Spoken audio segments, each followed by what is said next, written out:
ये हमारे पास एक क्वेश्चन है कि 2023 हीट ट्रांसफ़र से match the quantities in group one with the units in group two listed in the table below. तो हमारे पास यहाँ कुछ क्वांटिटीज़ दी है, उनको हमें उनके डायमेंशन से मैच करना है। तो पहला है थर्मल कंडक्टिविटी।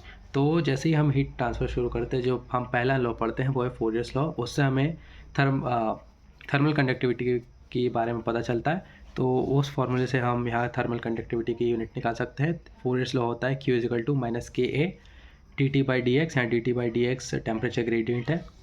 तो हम के की यूनिट निकाल रहे हैं, तो हम बाकी सबको ऐसे ही छोड़ के उनकी यूनिट में लिख देते हैं। जो Q है वो हीट ट्रांसफ़र का रेट है, तो वाट मतलब जूल पर सेकंड, तो वाट रेट होगा ये।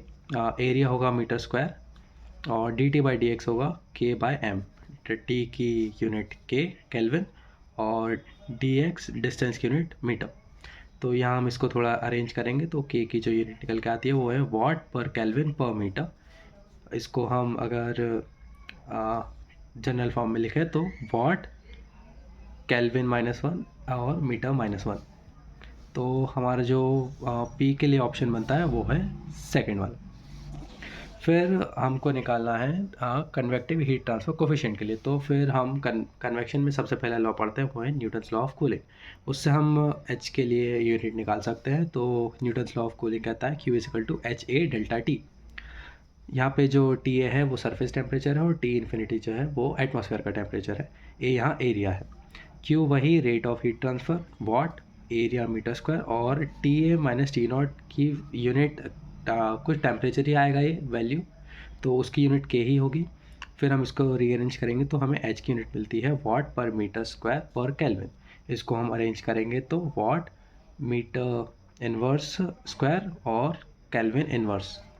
तो Q के लिए Q नंबर का ये जो ऑप्शन है, इसके लिए हमारा आंसर हो जाएगा number one watt metre inverse square kelvin inverse.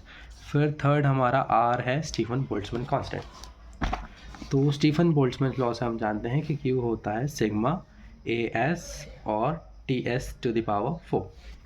यहाँ पे जो सिग्मा है वो स्टीफन बोल्ट्जमैन कांस्टेंट है जिसके हमें यूनिट निकालनी है। तो Q वही rate of heat transfer watt area metre square और टेम्परेचर का यूनिट का केल्विन टू द पावर 4। इसको हम रीअरेंज करेंगे तो सिग्मा की जो वैल्यू आएगी वो होगी, सिग्मा की जो यूनिट होगी वो होगी watt per metre square per kelvin raise to the power 4। इसको हम अरेंज करेंगे तो watt metre inverse square kelvin -4। तो आर के लिए जो हमारा ऑप्शन बन रहा है वो है फोर्थ। फिर एक ही ऑप्शन बचता है हीट कैपेसिटी रेट के लिए, हम उसको ऐसे ही थर्ड से जोड़ सकते हैं। तो